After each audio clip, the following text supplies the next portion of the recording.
प्राण प्रतिष्ठा के बाद रामलला मंदिर में विराजमान हो गए हैं। 23 जनवरी को जैसे मंदिर आम लोगों के लिए खोला गया, वैसे ही अयोध्या में राम भक्तों का जनसैलाब उमड़ पड़ा। हालात ये हो गए कि भीड़ को रोकने के लिए पुलिस को कड़ी मशक्कत करनी पड़ गई। सुबह से ही अयोध्या में लोगों का तांता लगा हुआ है।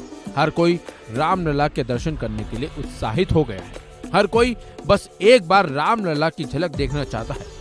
जिस तरह से अयोध्या में राम भक्तों का तांता लगा हुआ है, ऐसे में बीजेपी की अयोध्या यूनिट के लिए इनके साथ समन्वय करना एक चुनौतीपूर्ण काम हो गया है।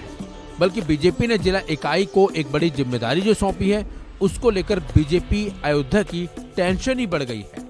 दरअसल 24 जनवरी से बीजेपी के राष्ट्रव्यापी अभियान श्री राम जन्मभूमि दर्शन की शुरुआत हो जाएगी, जिसके लिए बीजेपी की ओर से पार्टी की जिला इकाई को अयोध्या धाम में आने वाले सभी भक्तों के लिए उचित व्यवस्था और स्वागत करने का काम सौंपा गया है। जिला इकाई के कार्यकर्ताओं को श्रद्धालुओं के स्वागत को सुनिश्चित करने की जिम्मेदारी दी गई है। आपको बता दें, बीजेपी ने 2024 के लोकसभा चुनाव को देखते हुए श्री राम जन्मभूमि दर्शन अभियान की शुरुआत की है। इसके तहत देश के सभी संसदीय क्षेत्रों तक पहुंचने की तैयारी की गई है। इस अभियान पर पार्टी महासचिव BL संतोष, महासचिव सुनील बंसल और विनोद तावड़े समेत कई बड़े नेता सीधे निगरानी कर रहे हैं। इसकी सफलता के लिए अयोध्या जिला इकाई के संपर्क में भी बने हुए हैं। 24 जनवरी को बीजेपी के राष्ट्रीय अध्यक्ष JP नड्डा अयोध्या में राम मंदिर में पूजा अर्चना करेंगे। इसके बाद इस अभियान की शुरुआत करेंगे।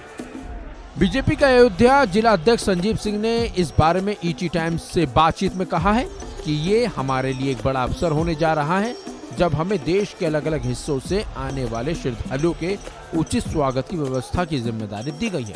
इसके साथ ही हम उनके रहने, परिवहन, उचित भोजन और चिकित्सा सुविधाओं को लेकर हर बात का ख्याल रखेंगे। वही खबरों के मुताबिक अयोध्या में बीजेपी की अयोध्या इकाई ने पहले से ही यहां आने वाले 25,000 श्रद्धालुओं के रहने का इंतजाम किया हुआ है। बीजेपी नेताओं के मुताबिक इन जगहों पर राम भजन, कीर्तन और रामलीला जैसे सांस्कृतिक कार्यक्रम भी आयोजित करने की तैयारी की गई है। दूसरे राज्यों से आने वाले श्रद्धालुओं का पूरा ख्याल रखा जाएगा। दक्षिण राज्यों से आने वाले श्रद्धालुओं का इंतजाम उसी राज्य के बीजेपी की टीम करेगी, ताकि किसी तरह की भाषाई परेशानी ना हो।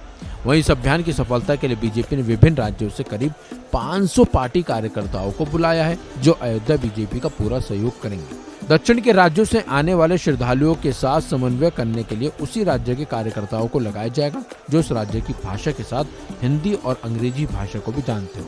फिलहाल अब देखना होगा कि बीजेपी इस अभियान की मदद से 2024 में क्या कुछ कर पाएगी या फिर नहीं। इस खबर में बस इतना ही। अपडेट्स के लिए बने रहिए वन इंडिया।